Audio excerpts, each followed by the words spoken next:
सर्व स्पर्धकांना माझा नमस्कार। आर्टिकल 1 अनुच्छेद 1 संविधानाचा अनुच्छेद 1 इतका महत्वाचा आहे की काय विचारू नका। अनुच्छेद 1 काय सांगतं की हा देश जो आहे हा कोण आहे, हु आर यू असं विचारतात ना, तर ते बरोबर आहे। मग आपण विचारतात इंट्रोड्यूस युअरसेल्फ, तर आपण सांगतो ना नाव गाव वस्तू प्राणी हे सगळं इथे। क्लिअर, लक्षात आलं।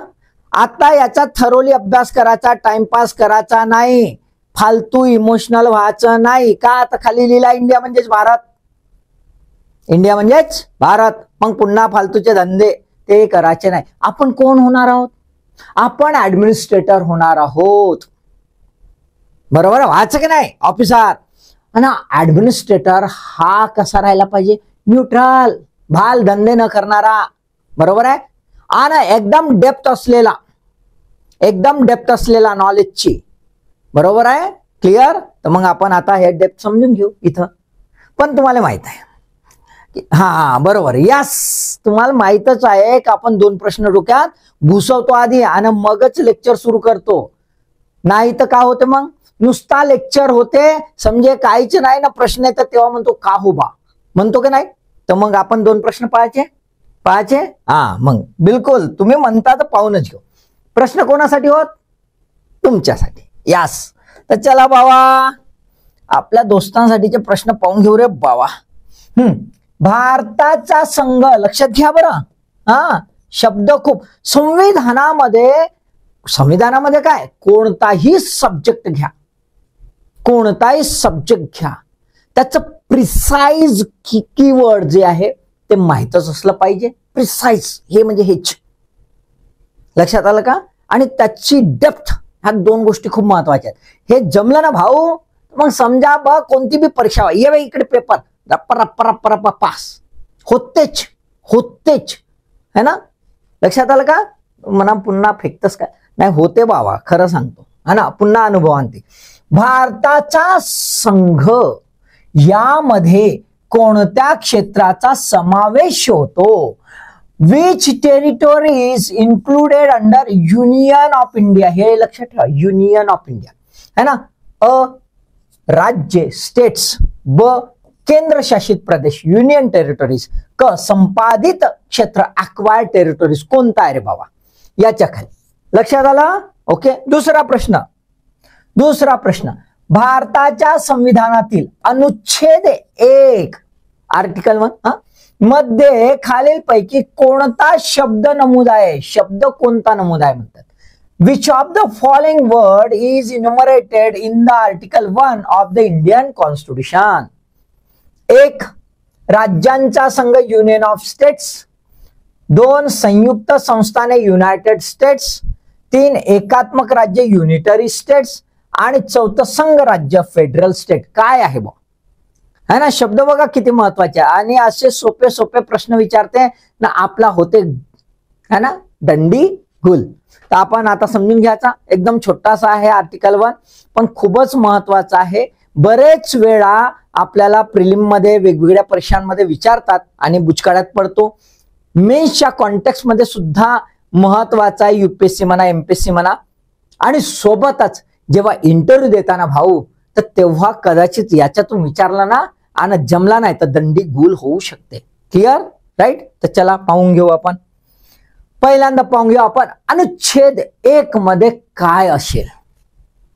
तर काय असेल, टायटल आहे अनुच्छेद 1 कलम 1 आर्टिकल 1, याचं टायटल संघ राज्याचे नाव व राज्यक्षेत्र। काय टायटल आहे, संघ राज्याचे नाव व राज्यक्षेत्र, name and territory of the union. लक्षात घ्या, टायटल काय आहे, name and territory of the union, संघ राज्याचे नाव व राज्यक्षेत्र। पाठ करून घ्यायचं, असा पण प्रश्न राहू शकते। आणि मग याच्यामध्ये 3 सब आर्टिकल म्हणजे 3 सेक्शन्स। एक राहील ज्याच्यामध्ये नाव आणि राज्याचे स्वरूप, name and nature of state. दुसऱ्याच्या राज्य आणि राज्यक्षेत्र कोणते आहेत बा, what are the states and territories. आणि तिसरं जे आहे त्याच्यामध्ये भारताच्या राज्यक्षेत्रात काय समाविष्ट आहे, what are the constituents of the Indian territory, Indian टेरिटरीमध्ये काय, इंडियन टेरिटरीमध्ये काय, ह्या 3 गोष्टी आता याच्यात राहणार आहेत आर्टिकल 1 मध्ये. तर एक एक समजून घेऊ.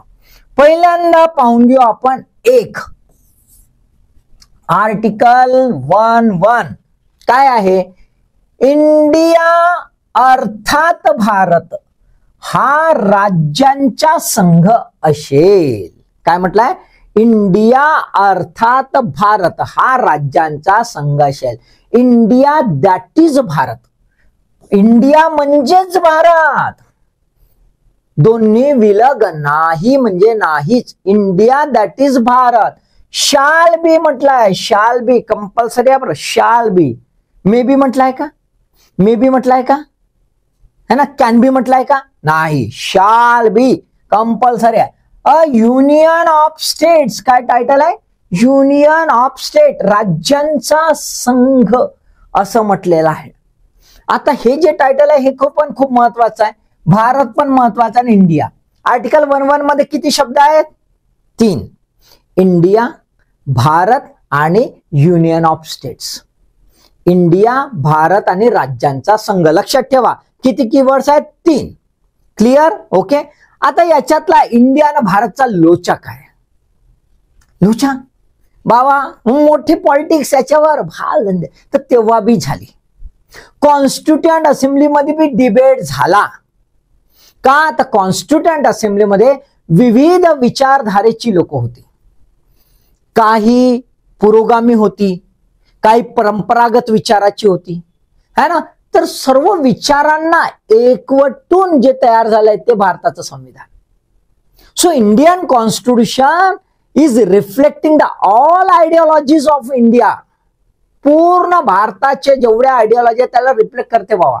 It's a much more integrated legal document. असं होऊ शकत नाही. Actually it is not actually legal document, it is a aspiring document of the Indian people. aspiring आहे ना, का आता सर्वच विचार एकत्र म्हटले आहेत. बघा किती सुंदर ब्लेंड केलेला आहे. India that is Bharat, India म्हणजेच भारत. काय सुंदर, किती विचार केला असेल. मग काय जन म्हणे नाही बाबा भारतच नाव असलं पाहिजे, यस भारत असलं पाहिजे. मग का, कारण तर पाहिजे नाही, मले वाटते पाहिजे. अबे मले वाटते होऊन चालते का, मले नाही चाले, मले तुले नाही, पुरावे हवे. मग पुरावे कुठले बी तारे तोडून असं वाटते तसं, आहा विथ प्रूफ्स. ते इंडियन हिस्ट्री जर बघितली, भारताचा इतिहास जर बघितला, तर आपल्याला असं दिसतंय की वैदिक काळामध्ये भारताचं प्रथमच कन्सॉलिडेशन झालं होतं. आधी अशा ट्रायबल टोळ्या होत्या, है ना, ट्रायबल टोळ्या आणि एकमेकांचे झगडे. आता पहिले तर तसंच होतं ना भाऊ, पहिले तसंच होतं. पहिले असा सॉर्निटी डेमोक्रासी नाही कुठं समजत होतं. इथं खायचं काय ते समजत नव्हतं, तर बाकीचे कपडे घालाल नंगा पोंगा, बरोबर आहे. तर पहिल्यांदा माणूस काय करत होता, अस्तित्वाची लढाई, फिजिकल एक्झिस्टन्स, मग इंडिव्हिज्युअल एक्झिस्टन्स, मग ग्रुप एक्झिस्टन्स, मग ग्रुप, मग ट्रायबल टोळ्या. मग ह्या टोळ्या एकमेकांशी लढत आहेत गँगॅटिक प्लेन मध्ये. आणि टोळ्या लढता लढता त्यातील ज्या 10 टोळ्या होत्या त्यातील एक पॉवरफुल होतं भारत ट्राईब. कोणती ट्राईब होती, भारत ट्राईब, भारत नावाची. आणि भारत नावाची म्हणजे त्याचा राजा भारत. भारत नावाची ट्राईब पॉवरफुल होती आणि त्यांनी सर्व 9 ट्राईबला हरवून टाकलं. आणि हरवल्यावर भालधंदे नाही केले, हरवल्यावर तुम्ही गुलाम रे बाबा आणि मी राजा असं केलं नाही. मग का केलं, तर भारत हा ना काय केलं, भारताने कन्सॉलिडेशन ऑफ ऑल ट्राईब्स, सर्वांना एकत्र केलं आणि एक मोठं राज्य गँगॅटिक प्लेन मध्ये एस्टॅब्लिश केलं. बघा बरं, लक्षात आलं का, नाही तर इथं भालधंदे, जिंकलो का बापू तू तर गुलाम, का सेमडेपणावं माहित नाही. तर तिथं काय झालं, कन्सॉलिडेशन ऑफ ऑल ट्राइब्स, आणि प्रथमतः एक विस्तृत प्रदेशावर एक महाराज्य निर्माण झाला, महाराज्य. आणि मग तिथून हळूहळू भारताची जी आहे टेरिटोरियल एक्सपान्शन, केवळ टेरिटोरियल नाही, कल्चरल कन्सॉलिडेशन व्हायला लागलं. So Bharat during the ancient period it was a consciousness of a unity. एक आहोबा, एक राज्य आहे अशी प्रथमताच भावना निर्माण झाली. मग भारत नाव असलंच पाहिजे, आहे की नाही, असलं पाहिजे की नाही, बघा किती महत्वाचं आहे. मग भारत नाव असलं पाहिजे, तर काय हरकत नाही भारत. पण ओळखल्या कसं जात होतं भारताले, जेव्हा कॉन्स्टिट्युएंट असेंब्ली बनली, म्हणजे भारत स्वतंत्र झाला, तेव्हा भारताला अख्ख्या जगामध्ये काय ओळखत होतं, भारत म्हणून का नाही, है ना. India, the name given by the Britishers, India, Europeans particularly India. मग इंडिया हे काय आहे, जागतिक ओळखीचं नाव होतं, ग्लोबल आयडेंटिटी होती इंडियाची, एस्टॅब्लिश्ड आयडेंटिटी होती, एस्टॅब्लिश्ड आयडेंटिटी. लक्षात आलं का. आणि अजून एक खास गोष्ट म्हणजेच काय, तर भारत स्वतंत्र होण्यापूर्वी इंटरनॅशनल जेवढे काही ट्रीटीज झाल्या है ना, इन्क्लुडिंग युनायटेड नेशन्स च फॉर्मेशन, आलं का नाही लक्षात, युनायटेड नेशनचं फॉर्मेशन, त्यामध्येही इंडिया हे नाव नमूद करण्यात आलं होतं. आता सर्व जगामध्ये ओळख ज्या नावाने, बरोबर आहे, ज्या नावाने सर्व जगामध्ये ओळख, तर सर्व ट्रीटीज, सर्व करारांवर, युनायटेड नेशनच्या फॉर्मेशनच्या डॉक्युमेंटवर भारताचं नाव इंडिया म्हणून नमूद होतं. आता ही आयडेंटिटी कशी होती, मॉडर्न आयडेंटिटी होती. कशी होती, मॉडर्न आयडेंटिटी होती. It has no connotation with the modernity and traditionality. Be clear, be clear, clear रहा. इंडिया म्हणजे मॉडर्निटी आणि भारत म्हणजे बॅकवर्ड और tradition. No no no no. Actually Bharat word connote the cultural consolidation, cultural identity. Bharat काय देतोय, हा cultural, सांस्कृतिक, सांस्कृतिक ओळख देते. आणि कशी, प्राचीन काळापासून भारताची सांस्कृतिक विकास कसा झाला. आणि इंडिया काय देते, इंटरनॅशनल लेवलचं एक पॉलिटिकल आयडेंटिटी देते. मॉडर्न नेम आहे बा, आत्ताच आहे, आणि हे प्राचीन काळापासून चालत आलेलं आहे. असं दोन्ही नाव बघा, प्रत्येकाची दोन्ही नावाची आपली स्वतःची कॅरेक्टरिस्टिक्स आहेत, स्वतःचं महत्व आहे. आता हे दोन्ही नावं अत्यंत महत्वाची होते आणि म्हणून कॉन्स्टिट्युएंट असेंब्लीमध्ये नंतर निश्चित केलं की दोन्ही नावं आपण सोबत ठेवायची. See the process of constituent assembly. Constituent assembly सर्वानुमत कसं होईल, सर्व आयडिओलॉजीज कशा इंटिग्रेट होतील याचा विचार करून तयार झालेला आहे संविधान. क्लिअर, आलं लक्षात. हा चला, नाही तर काय भालनं.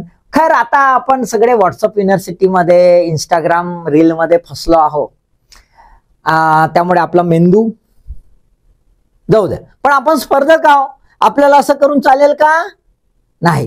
Weather we are common man, लक्षात घ्या, we are not common man, we are not common man.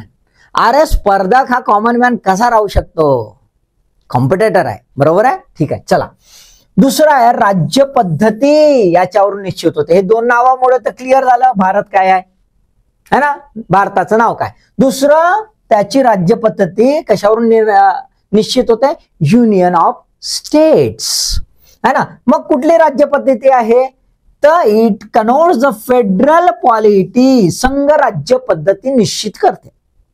Federation, Bharat कसा आहे, भारत हा संघ राज्य आहे, हा युनिटरी स्टेट नाही, हा युनिटरी स्टेट नाही, हा फेडरल स्टेट आहे. क्लिअर होतं, कारण की युनियन ऑफ स्टेट्स हा शब्द आलाय, युनियन ऑफ स्टेट्स असा शब्द आलाय. युनायटेड किंगडम सारखा आलाय का, नाही, युनियन ऑफ स्टेट्स आलाय. स्टेट्स आला म्हणजे फेडरेशन आहे, पण युनियन हा शब्द आहे, लक्षात घ्या, पण युनियन हा शब्द आहे आणि म्हणून इथे काय शो करता, it shows some sort of the centralising tendency, unitary tendency show करता. क्लिअर?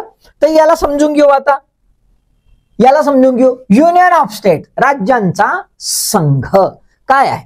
तर आपण जर बघितलं टायटल कसं आहे, युनियन ऑफ स्टेट, टायटल कसं आहे, युनियन ऑफ स्टेट्स. असं म्हटलंय का युनायटेड स्टेट्स ऑफ इंडिया, म्हटलंय का युनायटेड स्टेट्स ऑफ इंडिया, नाही, union of states. Union shows unitary feature, union shows unitary feature, state shows federal feature. हा संघराज्याचा आणि हा युनिटरी स्टेटचा. क्लिअर? ओके. आता युनायटेड स्टेट्स ऑफ इंडिया हा तुम्हाला असा टायटल दिसत नाही, म्हणून युनायटेड स्टेट्स ऑफ अमेरिका असा पण टायटल दिसत नाही, याच्यासारखा पण नाही, आणि United States of Soviet Russia याच्यासारखा पण नाही. याच्यासारखा आहे का, याच्यासारखा पण नाही. म्हणजेच काय, म्हणजेच काय, तर आपल्याला दिसतं युएसए काय आहे, फेडरल कंट्री. तर भारत संघराज्य आहे का, नाही. आणि United States of Soviet Russia erstwhile USSR हा कसा होता, कॉन्फेडरेशन. हा कसा होता, कॉन्फेडरेशन, लूज फेडरेशन. तर भारत लूज फेडरेशन आहे का, नाही, कारण अशा प्रकारचं टायटल आहे का की युनायटेड स्टेट्स ऑफ इंडिया वगैरे अशासारखं नाही. मग हे टायटल नाही, याचा अर्थ भारत हा फेडरेशन पण नाही, भारत हा कॉन्फेडरेशन पण नाही, परंतु स्टेट्स हा शब्द असल्यामुळे हा फेडरेशन दिसतं आणि युनियन असल्यामुळे हा युनिटरी दिसतं. म्हणजे दोघांचं ब्लेंड आहे. It is a blend of unitary feature plus a federal feature. म्हणून आपण याला शब्द काय दिलाय, क्वासाय फेडरल. पण आर्टिकल 1 मध्ये कुठेही फेडरेशन असा शब्द आहे का, नाही. कुठेही क्वासाय फेडरेशन असा शब्द आहे का, नाही. कुठेही युनिटरी असा शब्द आहे का, नाही. क्लिअर? कॉन्फेडरेशन नाही, हे शब्द नाही. शब्द काय आहे, युनियन ऑफ स्टेट. लक्षात ठेवा, काय शब्द आहे, युनियन ऑफ स्टेट्स. क्लिअर? असेच प्रश्न राहते भाऊ, म्हणून एवढ्यांदा घोकून असा आहे का, असा आहे का विचारावं लागते. हा, आता इथला शब्द हा युनियन, व्हॉट इट कनोट्स, स्टेट्सचं सांगून दिलं, पण युनियन काय सांगतात, तर युनियन हा शो करतं युनिटरी फीचर. मग युनिटरी फीचर शो जर करत असेल तर भारताला फेडरेशन म्हणता येत नाही, असं एक्सप्लेन डॉक्टर बाबासाहेब आंबेडकरांनी कॉन्स्टिट्यूएंट असेंब्लीमध्ये सांगितलं. तर बाबासाहेब आंबेडकरांनी म्हटलं की बाबा याला फेडरेशन म्हणता येत नाही, हे फेडरेशन होऊच शकत नाही. म्हणता येत नाही म्हणजे होऊ शकत का, कारण फेडरेशन म्हटलं तर राज्य आली आणि राज्य एकत्र येण्याची प्रक्रिया झाली. पण राज्य एकत्र कसे येतात, व्हॉलंटरली, स्वेच्छेने, स्वतःहून. The states here are surrendering their power to create the centre, voluntarily, स्वतःहून. आता भारतातली जे आहे ब्रिटिशचे पार्ट जे होते, ब्रिटिश इंडियाच्या टेरिटोरी, ते तर बाबा ब्रिटिशांनी म्हणलं हे घेऊन टाकत आले. But what about the princely states, सगळे नखरे करत होते का नाही. मग त्या जर भारतात येत होते तर इच्छेनं आले का, हो बाबा आम्ही येतो, आले का, नाही. म्हणून बाबासाहेब आंबेडकर म्हणतात राज्यांमधील जे आहे करारातून याची निर्मिती झाली नाही. It is not created by the treaty between the states, है ना. हे कशातून झाले आहे, संविधानिक सभेच्या घोषणातून. So Indian federation is created by the constituent assembly. आणि कॉन्स्टिट्यूएंट असेंब्ली कोणाची होय, तो constituent assembly is a voice of people of India. भारताच्या लोकांचा आत्मा, भारताच्या लोकांचा ऍस्पायरेशन सांगणारा इन्स्टिट्यूशन म्हणजे कॉन्स्टिट्यूएंट असेंब्ली, संविधान सभा. आता संविधान सभाने घोषणा केली, डिक्लेअर केलं की भारत हा आहे बा संघराज्य आहे, है ना, आणि संघराज्य आहे आपल्या पद्धतीचं आहे. मग अशा याच्यामध्ये भारत हा खऱ्या अर्थाने संघराज्य होऊ शकत नाही, कारण की राज्य एकत्र आलीच नाही. दुसरं बाबासाहेब सांगतात, राज्यांना संघातून विलग होण्याचा अधिकार नाही. बघा, राज्यांना संघातून विलग होण्याचा अधिकार नाही. What it means? It means the state have not their full autonomy. संपूर्ण स्वायत्तता नाही आहे. They have not getting any territorial sovereignty. त्यांना सरहदीचं प्रादेशिक सार्वभौमत्व नाही आहे. म्हटलंय ना, राज्यांना विलग होणार. They can cease from the centre. एकदा आले आता बाहेर जाऊ शकत नाही. No exit, no exit. It is only entry. And entry जी आहे ती कशी आहे? Whether voluntarily? नो. बरोबर आहे. स्वतःहून राज्यक्षेत्र बदलण्याचा सुद्धा त्यांना अधिकार नाही. एवढंच काय, बाहेर तर पडूच शकत नाही. पण त्यांना वाटलं माझा आकार तरी बदलवून घेतो, ते बी करता येत नाही. Having no power to change by themselves their own territorial jurisdiction. बदलवू नाही शकत. जर ह्या दोन गोष्टी आहेत, त्याच्यामुळे भारत हा संघराज्य नाही. हा काय आहे? संघ आहे. हा काय आहे? संघ आहे, union. What it means? It means federation is a union. Here federation is a union. संघराज्य हा संघ आहे. संघराज्य काय आहे? हा संघ आहे, युनियन आहे. It shows the unitary feature because union here is indestructible. संघ कसा आहे ना? संघ कसा आहे? अनडिस्ट्रक्टिबल, अविनाशी आहे. अविनाशी आहे. पण राज्य कशी आहे? विनाशी आहे, destructible. So India is union which is undestructible and states which are destructible. Clear? So country here is a integral whole. एक संघ आहे. हा देश एक संघ आहे आणि बाकीचे जे राज्य आहेत ते केवळ प्रशासनिक सुविधा असल्यासारखे आहेत. Though having a sub devolution of powers. Dual polity आहेच, परंतु राज्यांना स्वतःच्या अस्तित्वाचा अधिकार नाही. क्लिअर? ओके, कॉन्सेप्ट क्लिअर झाला? खूप महत्वाचा आहे बरं, एकदम डेप्थ मध्ये सांगितलं मी. आता दुसरा जर बघितला 1, 2, तर राज्ये आणि त्यांची राज्यक्षेत्रे पहिल्या अनुसूचित नमूद आहेत. सांगितलंय की फर्स्ट शेड्यूल मध्ये जो आहे राज्य म्हणजे स्टेट्स, त्याची टेरिटोरी स्पेसिफाईड दिलेली आहे. तर 7th अमेंडमेंट 1956 जे 1/11/1956 पासून लागू झालं, त्यानुसार पहिल्या अनुसूचीमध्ये देशाच्या सरहदीची मर्यादा दिली आहे. काय दिली आहे? देशाच्या सरहदीची मर्यादा, territorial limit of the country. ती कशाच्या आधारावर? राज्य दिलेली आहेत 1 मध्ये आणि 2 मध्ये युनियन टेरिटोरी दिल्या, प्राधान्य केंद्रशासित प्रदेश. सध्या 28 राज्य आणि 8 केंद्रशासित प्रदेश दिसून येतात. म्हणजे काय सांगतं 1, 2 काय सांगतं की फर्स्ट शेड्यूल नुसार भारतामध्ये राज्य आणि केंद्रशासित प्रदेश असतील आणि प्रत्येक राज्य आणि केंद्रशासित प्रदेश त्यांचं नाव राहील. काय नाव आहे रे बाबा?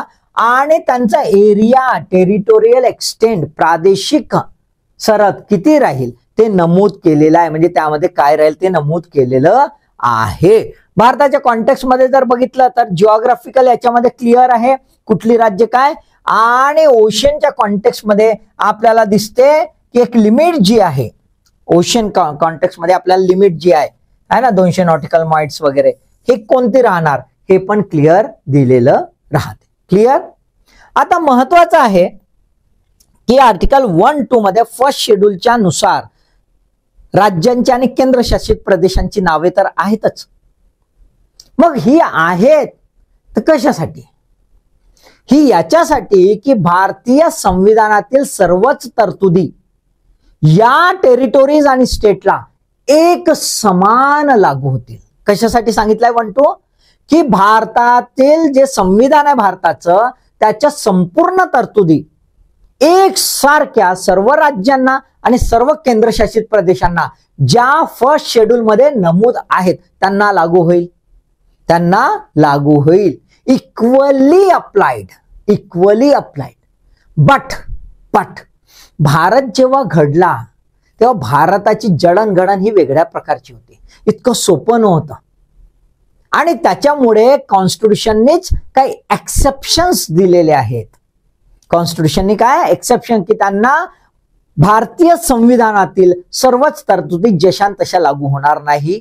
काही प्रोटेक्शन, काही स्पेशल प्रोव्हिजन्स दिलेले आहेत. त्यातलं पहिलं प्रोव्हिजन जम्मू अँड काश्मीरचं होतं, आर्टिकल 370, जे 2019 ला संपलं. आता पार्ट 21 भाग 21 याच्यामध्ये स्पेशल प्रोव्हिजन स्टेट आहे. भाग 21 मध्ये स्पेशल प्रोव्हिजन स्टेट्स आहेत बघा. गुजरात, महाराष्ट्र, गोवा वगैरे दिसतं, कर्नाटका, तेलंगणा, इकडे नॉर्थ ईस्ट एरिया, सिक्कीम वगैरे, हे काय आहे स्पेशल प्रोव्हिजन स्टेट्स आहेत. आणि 5th आणि 6th शेड्यूल मध्ये स्पेशल प्रोव्हिजन एरियाज आहेत. लोकांमध्ये फरक समजा, इथे राज्य आहेत आणि इथे एरियाज आहे, स्पेसिफिक एरियाज, पर्टिक्युलरली ट्रायबल है ना, पर्टिक्युलरली कुठला आहे ट्रायबल एरियाज, शेड्यूल्ड एरियाज दिलेले आहेत इथे. Clear, right. तर हे 3 एक्सेप्शन्स आपल्याला दिसतात. हा एक्सेप्शन संपला, हे 2 एक्सेप्शन्स अजूनही आहेत. क्लिअर. म्हणजेच काय तर भारतातील संपूर्ण राज्ये आणि केंद्रशासित प्रदेश यांना सर्वसामान्यता, इन जनरल सर्वसामान्यता भारतीय संविधानातील सर्व तरतुदी एक समान लागू राहतील. Equally applied to all states and union territories with exceptions. Getting the point? These are the exceptions. Clear, okay. आता आपण बघूया तिसरं, लास्ट. आतापर्यंत आपण काय बघत होतो? Union of states. आतापर्यंत काय बघत होतो? Union of states. आता काय बघतोय? टेरिटोरी ऑफ इंडिया, भारताचे राज्यक्षेत्र. युनियन ऑफ स्टेट्स मध्ये सांगितलंय की राज्य असणार. युनियन ऑफ स्टेट्स मध्ये सांगितलंय की राज्य असणार. राज्य असणार. इथे काय आहे? Territory of India. Me insist करतो बरं, लक्षात घ्या. टेरिटोरी ऑफ इंडिया, भारताच्या राज्यक्षेत्रामध्ये काय तर 1, 2, 3 काय आहे? राज्यांची राज्यक्षेत्र आहे, टेरिटोरीज ऑफ द स्टेट्स. आता बघा, युनियन ऑफ स्टेट्स जर बघितलं आपण तर स्टेट्स हा शब्द आहे, राज्य आहेत. म्हणजे युनियन ऑफ इंडिया असा शब्द वापरला आपण तर आपल्याला काय दिसतात? ओनली स्टेट्स, राज्य. कारण की हा राज्यांमुळे निर्माण झालाय. केंद्रशासित प्रदेश हे केंद्राचे आहेत, त्यामुळे युनियन ऑफ स्टेट्स म्हणजे Indian federation is created by the states only. पण जेव्हा आपण 1-3 बघतो, जेव्हा आपण 1-3 बघतो तेव्हा आपण टायटल काय वापरतो? टेरिटोरी ऑफ इंडिया, भारताचे राज्यक्षेत्र. याच्यामध्ये पहिल्यांदा राज्यांची राज्यक्षेत्र, टेरिटोरीज ऑफ द स्टेट्स. दुसरं, पहिल्या अनुसूचित संघ राज्यक्षेत्र, union territory specified in the first schedule. बघा, खूपच सुंदर. संविधान जर वाचाल तर तुम्हाला लक्षात येईल. मायन्युटली वाचायचं. पहिल्या याच्यात काय दिलाय? क मध्ये राज्यांची राज्यक्षेत्रे आणि ख मध्ये पहिल्या अनुसूचित जे संघ राज्यक्षेत्र म्हणजे युनियन टेरिटोरीज दिलेले आहेत, केंद्रशासित प्रदेश दिलेले आहेत, ते म्हटलेलं आहे फर्स्ट शेड्यूल मध्ये. म्हणजे हे काय कन्वर्ट करतं? पहिलं वाक्य, भारत कसा आहे? Union of states. पहिलं वाक्य युनियन ऑफ स्टेट्स. पण दुसरं वाक्य हे पहिलं वाक्य कन्वर्ट करता नाही. ते सांगतं की what are the territory of India apart from the states. States are part of the Union of States, that is Union of India, and the Union Territories is a part territory of India. आणि त्याच्यानंतर संपादित केली जातील अशी अन्य राज्यक्षेत्रे, other territories as may be acquired, म्हणजे हे नाहीच आहेत भारताचे, परंतु भारताने ती संपादित केलेली आहे वेगवेगळ्या मोडनी. इंटरनॅशनल लॉ जो आहे, आंतरराष्ट्रीय ऍक्विजिशनचे जे कायदे आहेत, जे मान्यता प्राप्त आहेत, जे युनायटेड नेशन एक्सेप्ट केलेले आहे ना, त्याच्या मोडच्या थ्रू जे काही भारत क्षेत्र जे आहे, राज्यक्षेत्र ना संपादित करेल, त्या मोडने संपादित केलेले सर्व जे आहेत ते इथे येते. म्हणजे टेरिटोरी ऑफ इंडिया मध्ये राज्य पण असणार, युनियन टेरिटोरी पण असणार आणि अक्वायर्ड टेरिटोरी पण असणार. परंतु युनियन ऑफ स्टेट्स मध्ये काय असणार, फक्त स्टेट्स असणार. So territory of India is greater than the union of India. याचं एक्सटेन्शन हे खूप अधिक व्यापक आपल्याला दिसून येतं. क्लिअर, लक्षात आलं. मी एकदम छोटी छोटी शब्दावर फोकस केलेला आहे, जास्त इन्सिस्ट केलेला आहे. लक्षात घ्यायचं की अशाच प्रकारची डेप्थ घेणं आवश्यक आहे. Clear, okay. काही अडचण, काहीच अडचण नसेल, कारण की क्लिअर झालं असेल, काहीच प्रॉब्लेम नसावाच. मग अभ्यास करतात, अभ्यासासाठी यस, ऑल द बेस्ट.